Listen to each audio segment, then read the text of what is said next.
Hey, if you don't know who I am, my name is Koi. Welcome. Basically, I want to have this talk with you guys, I haven't been posting recently and all that. So basically, I've been busy with my personal life, as you can see. Well, I'm in a different environment. I'm in a different room, in a different country, basically. But that's no excuses, but still, put me up on this promise. Starting May 30, I'm going to start posting consistently. I got you guys, I'll get it done. I'll try to have a schedule for YouTube and all that. But, like I said, I'm going to be busy.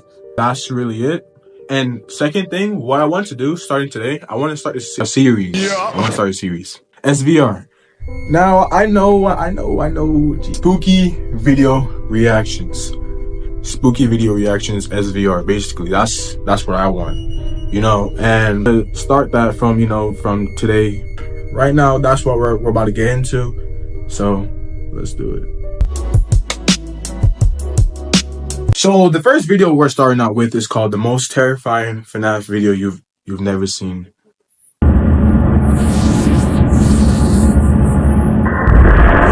23-year-old ex-security guard Stephen Gray calls Freddy Fazbear's Jr.'s location, inquiring about a job. In a stroke of luck, they're looking for someone with his exact qualifications, a night guard. Arriving at Freddy's for their orientation, they meet the man they spoke with on the phone, who seems very charming in person. You can't pay me enough on the to robot's work at this maintenance job. before leaving him to complete the performance pre-check routine, starting with Bonnie, who seems fine. Hey there, kiddos! I'm Bonnie! Are y'all having a good old time? I know I am!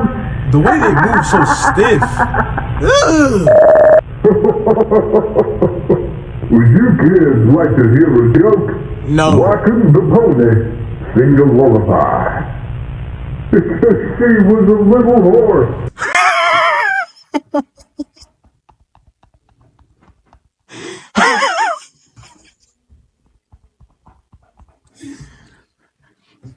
The top tier comedy on this channel.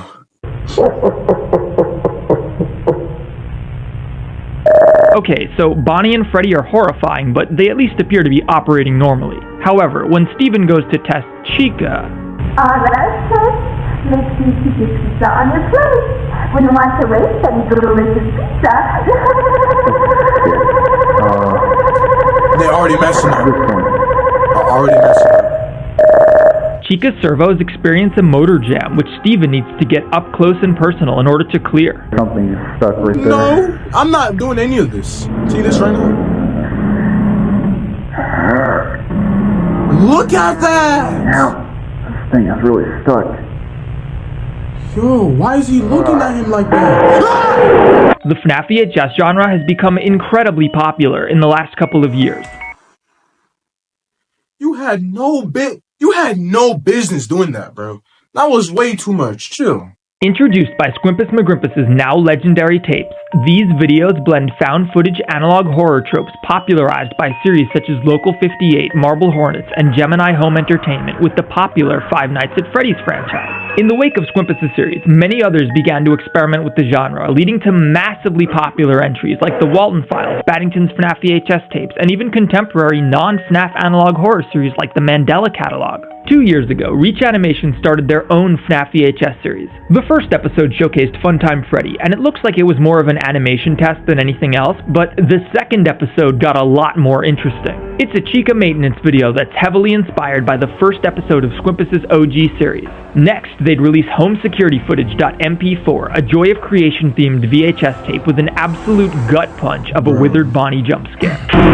What? I told you it was a gut punch. Just like Baddington's first videos, these earlier episodes are more like standalone experiments. They aren't really telling a larger story. That would all change with the next video, Anomaly Report, which would be the start of the Incident Logs, an ongoing VHS narrative. In this tape, Funtime Freddy walks down the hall in a way that sort of makes him look like... Bro, I'm not gonna lie. My heart is pumping right now. I'm not gonna lie with you. Now hold on, chill. I know the video just started, but my heart is pumping, bro. About to puke. More importantly, after this we get the debut of Ennard, who looks awesome. See these two puppies? Subscribe to Theft. On stage. After a few moments, the lights shut off and everyone other than Circus Baby flees. Her face lights up in a manner akin to Freddy's from FNAF 1 before the camera pans and...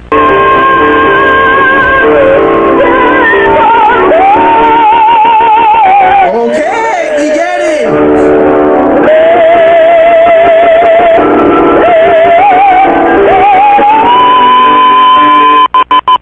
Alright, I didn't warn you about that one, sorry. We can of course see a big influence from Squimpus, but this jump scare aesthetic also reminds me a lot of the Walton Files. So far we've seen a lot of neat visuals and homages to other popular analog horror series, but there hasn't been much of a story. That would change in the next video, Animatronic Maintenance Fail, which features Afton and several other employees testing Toy Freddy. After a brief power outage, I know some lore or some stories about, Fans of Freddy, I used to be a nerd about it. I'm not gonna lie with you. I used to be a nerd about it. I even read the book as a kid. And it was like a book like it wasn't too big, but it was like this big. It was like over 100 pages. I think over 100, like 58, 56.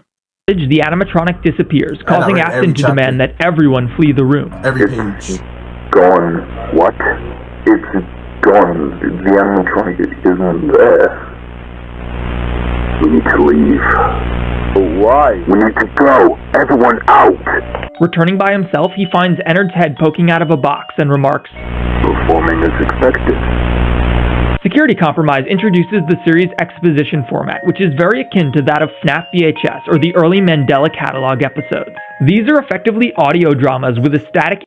Bro, still even though nothing's showing right now, my heart is still, aware and it's still pumping, bro. I don't know. Image representing the speakers. The video starts with someone named Clark leaving a message for an unknown call. I would never trust anybody with that smile. It's Tim. He isn't looking good. Please call back as soon as possible. The camera cuts to a shot of Ennard, bent over something. Blood is everywhere, and they almost look like they're devouring whatever that is. We cut back to another phone call, which again goes to voicemail. I don't know what you're doing right now, but we need your assistance. This is serious. After an unknown amount of time passes, we hear one final voicemail. After the beep, we will return your call.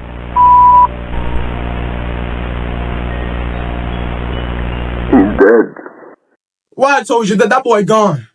That boy gone. We cut to a shot of someone driving through the woods, an obvious homage to Local 58's legendary "You are on the fastest available route." Whoever is driving mentions that they just got off the phone with Clark, the Funtime engineer who we've heard leaving the messages.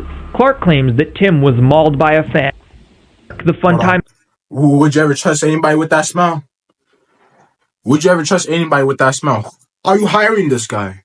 Who's hiring this guy with that smile? Would you... engineer who we've heard leaving the messages. Clark claims that Tim was mauled by a fan in the elevator shaft, which doesn't make any sense. How do you get mauled by a fan? He goes on to explain that a few months ago they found evidence of something roaming around the Funtime facility, and that Clark mentioned that the new animatronics have been having issues. Whoever is talking mentions that they're suspicious of Afton. We get a nice evil villain speech from Afton before the employee from before arrives on the scene. He witnesses Ennard devouring the body of Tim before quickly fleeing. Driving away in a panic, they're now thoroughly convinced that Afton is up to something and decide that they need to go to the police. They file an incident report with the local sheriff's department. Actually, I have a question. I don't know anything about that, but what I don't know is do animatronics need to eat a human? Because I thought they had to wear their skin or whatever. I don't know. But how would they even eat the human? Wouldn't it go through their stuff and all that? I don't get how any of that works. Let me know inside the comment section though. I ain't gonna lie. Department, who promptly arrest Afton and dismantle all of the animatronics, saving the day. Just kidding, he crashes the car and dies before he's able to accomplish anything. In trail cam footage, we see a series of trail cameras detecting motion from strange creatures. First, Foxy shows up, but he looks enough like a fox to be detected as wildlife, which is kind of funny. When Chica shows up, however, things go a bit awry. We then see what appears to be a conversation between the two animatronics, with Foxy's text in red and Chica's in yellow. Apparently they're searching for someone, though they've so far been unsuccessful. They indicate that they know they're being observed by the trail cameras, and that perhaps whoever is watching can assist them. The next video is called... yeah, and it serves as Ennard's inner monologue. Where am I? Where is my body? It isn't bad. Somehow I feel free. I'm okay with this. Please, forgive me. This video served as the end of the Incident Logs Volume 1, but then Volume 2 started pretty shortly after with Autopsy, which indicates that Ennard has been taken into custody. The next episode, Victim, starts with another Mandela Catalog-esque exposition segment. FBI agent Adrian Crawford is investigating Fazbear Entertainment and currently interrogating co-owner Henry Emily, who insists that their only goal is to use the art of machinery to bring delight to children. Adrian brings up evidence of the many accidents that occurred involving the Fun Times and suggests that they were more than just accidents. It turns out that Henry has been lied to by William and led to believe that their employees had died from accidents and natural causes like heart attacks, when in reality they had been brutally eviscerated. Adrian insists that this is the work of a killer operating out of their facility. We cut to security camera footage of Ennard on the ceiling while people make their rounds and chat amongst themselves. They quietly watch them from the shadows before.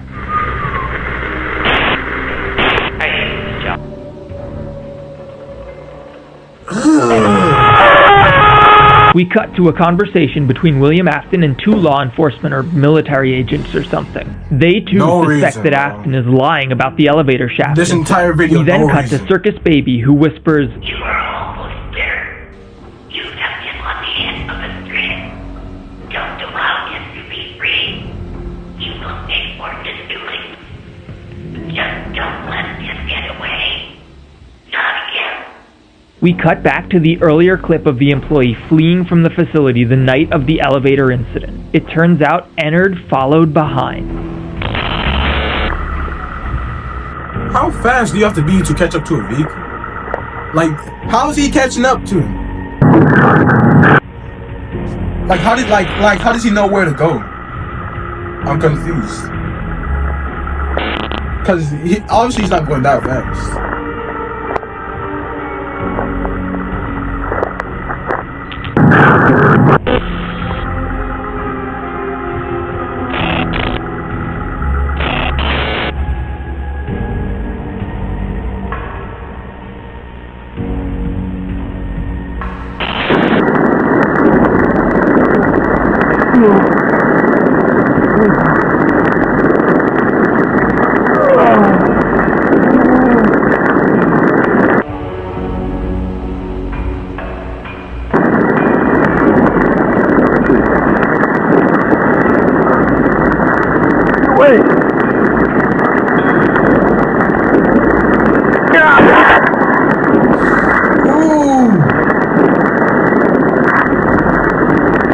Ennard found the employee injured at the scene of the accident and finished the job. Paramedics and firefighters arrive, and when they locate the body, they're confused as to why it's so mangled. We finally witness the now infamous elevator incident. Tim is traveling down into the sister location facility when they hear a loud crash. What was that? That's Tim. The guy who got eaten. What the hell? Where are you? Computer, initiate full stop.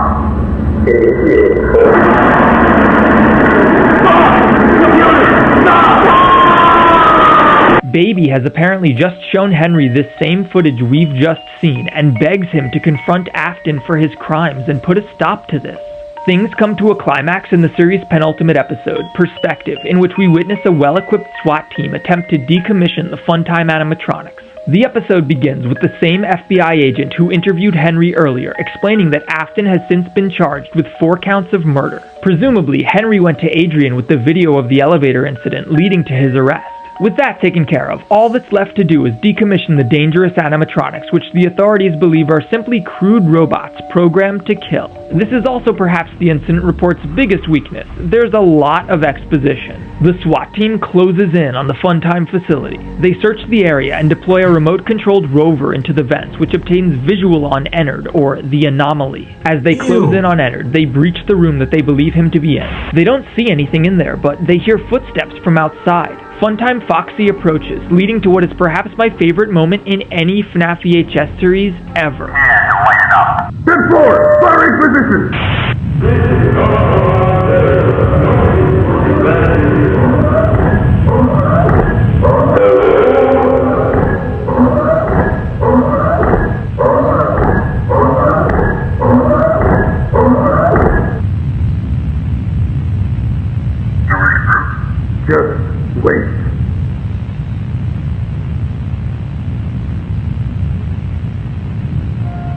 Fire!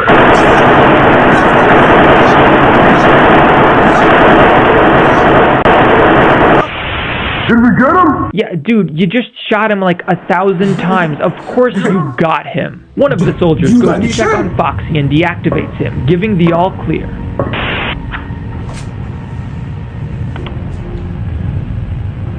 All clear. I think we can do...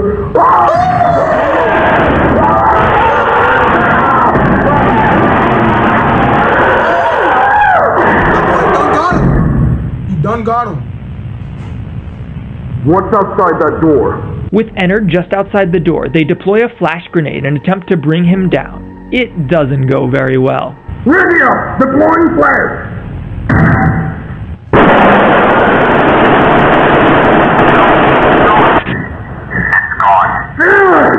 Unit 1 to dispatch. We have suspects. Land on schedule. Does anyone read me? Hello? Injured and awaiting reinforcements, Funtime Freddy approaches.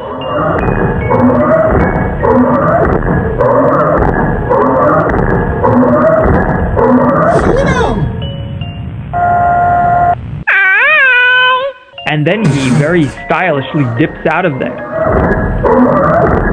The group prepares to leave when suddenly...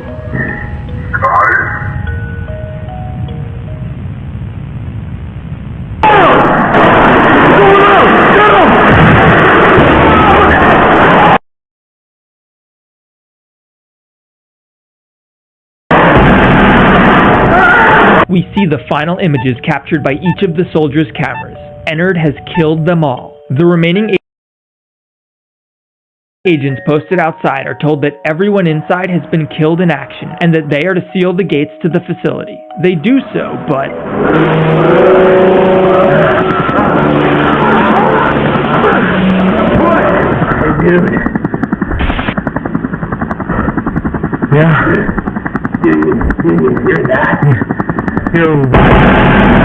Contact at the main gate. Ennard flees through the woods as the mission is aborted. We get one final log from Adrian, who's convinced that Ennard is headed in his direction at the behest of Afton. Knowing that he certainly won't be able to fight off the creature that just took out an entire SWAT team, he awaits the anomaly, a pistol and grenade in hand.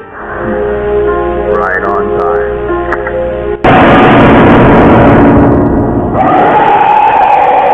Hey there, big guy. I don't have a lot of time here, but if your little friend Willie is watching, tell him he's gonna rot in hell.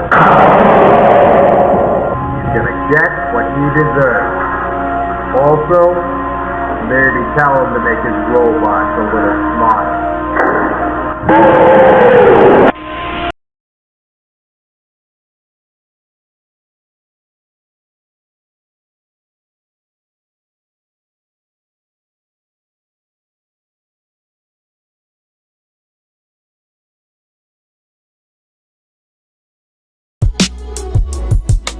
Alright, so this one is called True Dark Web Horror Stories by Horror Shorts Party. Here we go. Here we go! Get right into it.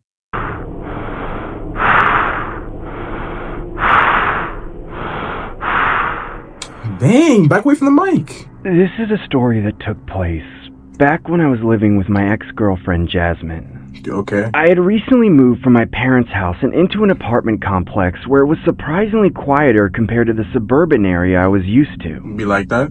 Jasmine and I were both college graduates who worked full-time in our respective fields of study.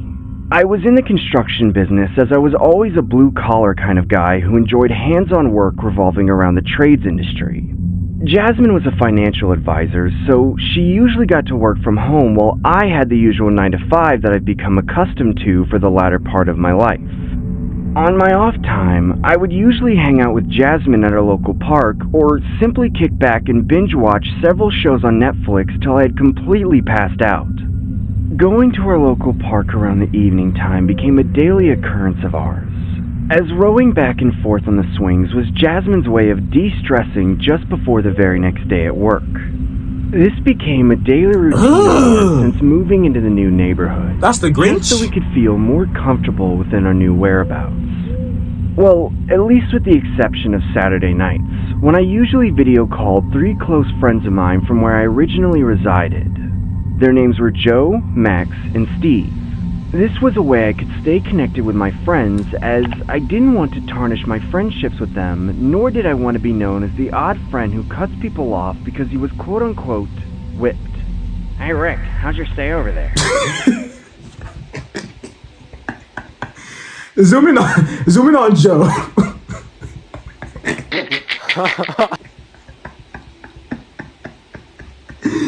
you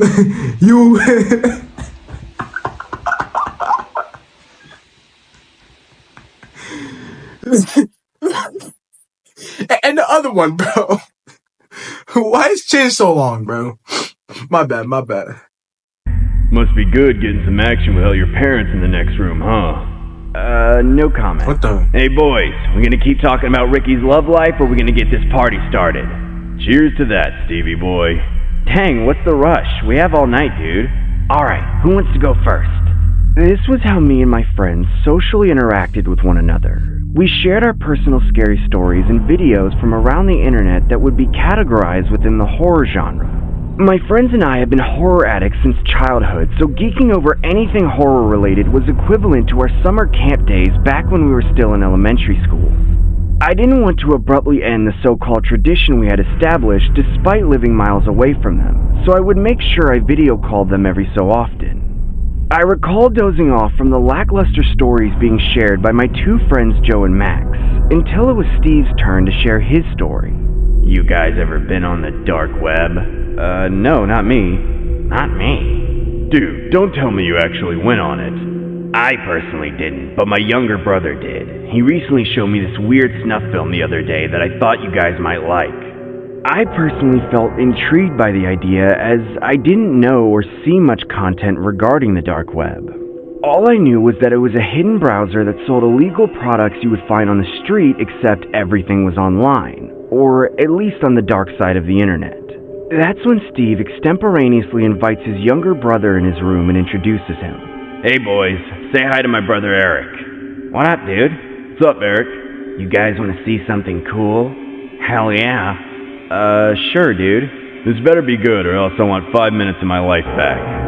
Eric shares his screen and opens up a video from an array of MP4 files shown on a folder. I then saw a low-quality video of a woman suspended in midair with her arms and feet attached with steel chains. She was oriented in this awkward bird-like position, almost like her perpetrator had no intentions of providing any circulation to the woman's extremities. I could see this poor lady desperately wailing through the duct tape on her mouth while hopelessly trying to free herself by vigorously shaking her arms and legs. I remember gasping in awe, as I didn't know if this was some sort of weird hoax or if this was a legitimate snuff film about to unfold. That's when I heard a loud sound abruptly come from the background, like someone was revving an engine to a motor of something. I then saw a large man approaching the woman while wearing a pig mask and holding a running chainsaw in a barbaric fashion. It looked like some psycho wanting to Renaissance Leatherface from the Texas Chainsaw Massacre, based on the way he held the chainsaw and the attire he presented himself in. You're my lucky number 20. You know that?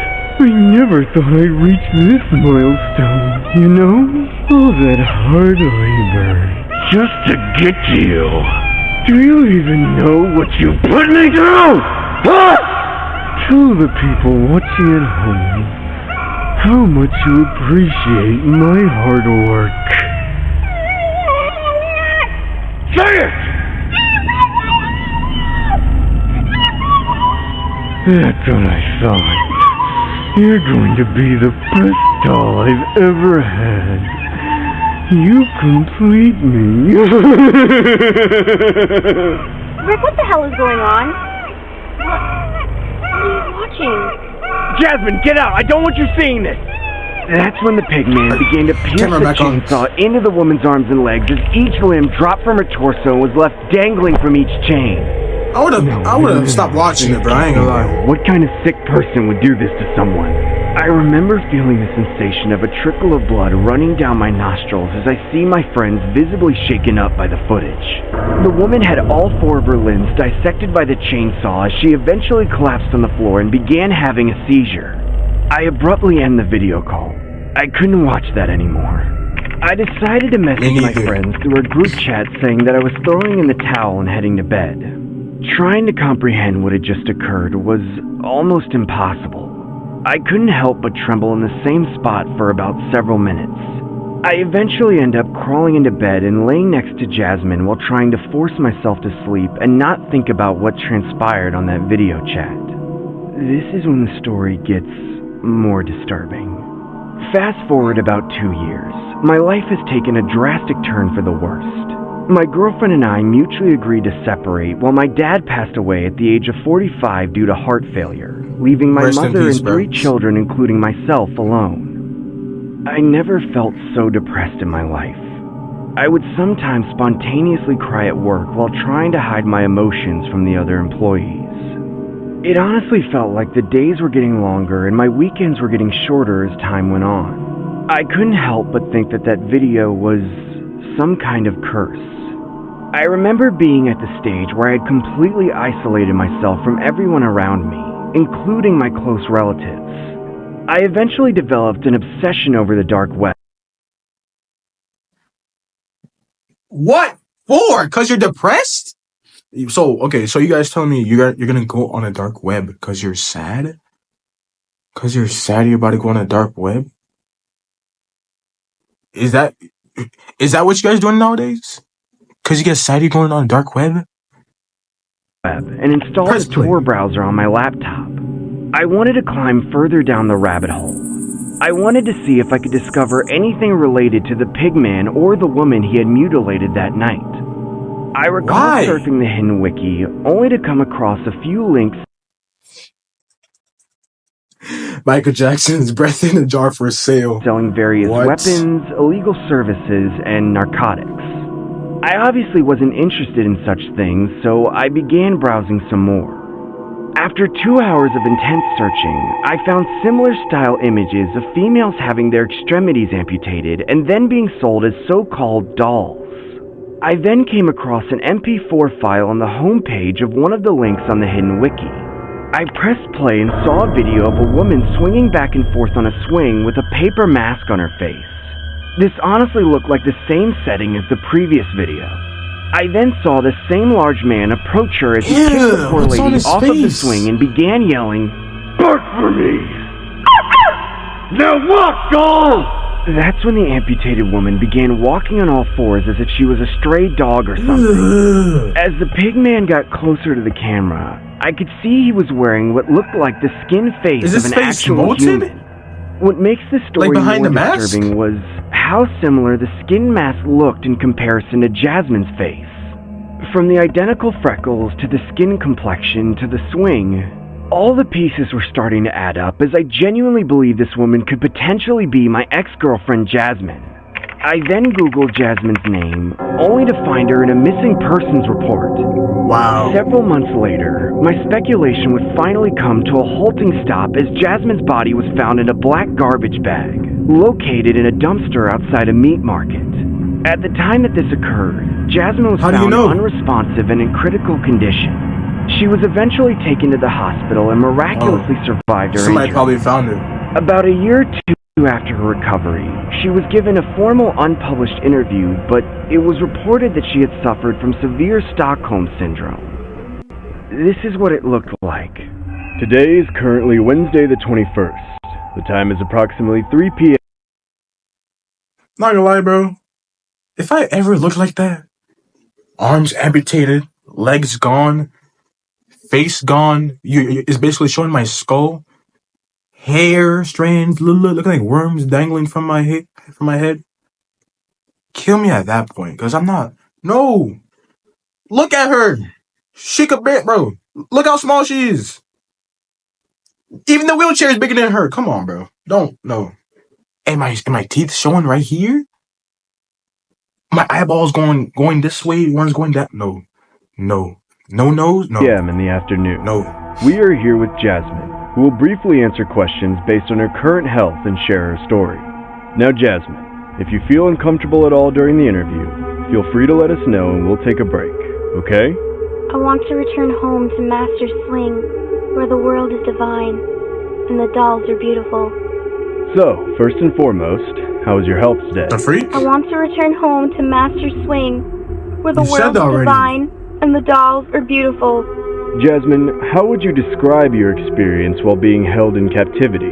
I want to return home to Master's Dang. Swing, where the world is divine and the dolls are beautiful. Can you describe your Okay, captive's we appearance? get it. Jasmine, are you okay? I want Do you need some to water? return home to Master's Swing. Calm down, girl. And the dolls are beautiful. I want to return home to Master's Swing, where the world is divine and the dolls are beautiful. Can you please tell us what his name is? Master's Swing, where the world is divine and the dolls are beautiful. I want to return home to Master's Jasmine, Swing, please, where the disclose world is your divine captor's name and the to dolls us. are beautiful. I want to return home to Master's Swing. Tell us his where name, the world damn is it. divine and the dolls are beautiful. Tell I us want to his return name. home to Master's Swing, where the world is divine. What is and the your dolls are master's beautiful. name? His name is Pig Man.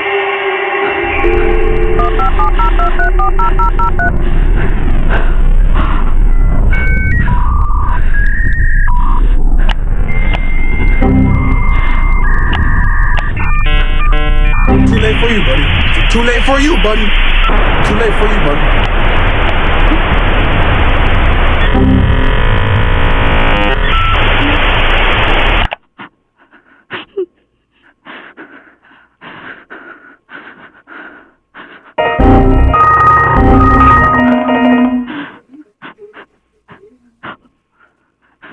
My ears.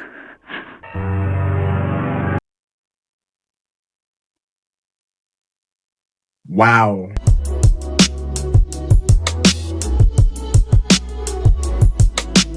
Alright. So this one's called The Hidden Nightmares. Blender / FNAF. So we started with FNAF. And we're gonna end with FNAF. Alright, bro. Let's get into it, bro.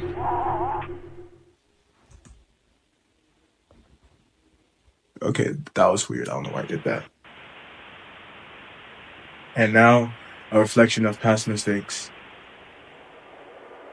We were playing in the sand, and you found a little band.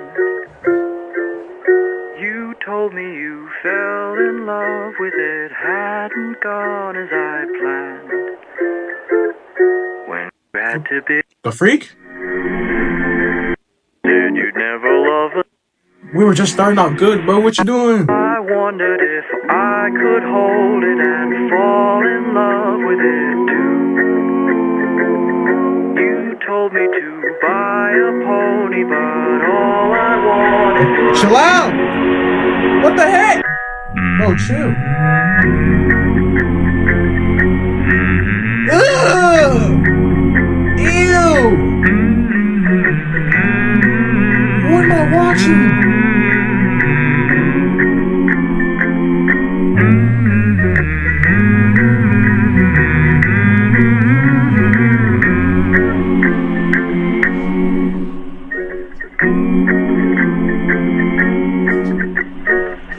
This is not how I remember it at all.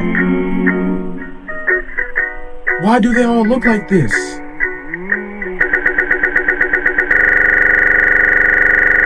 There is no working on.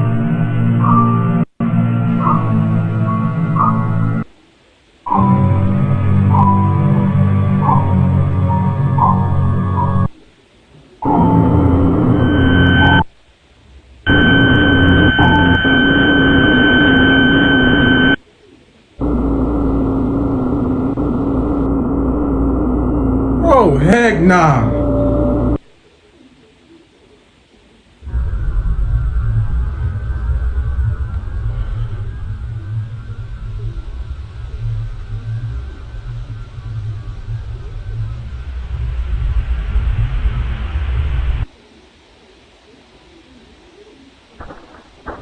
Jump scare in 3, 2, 1.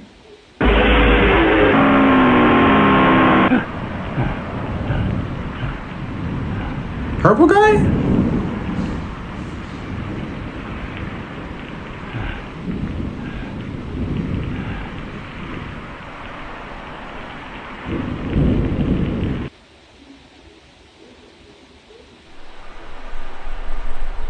Animated by Samuel, music by Telly.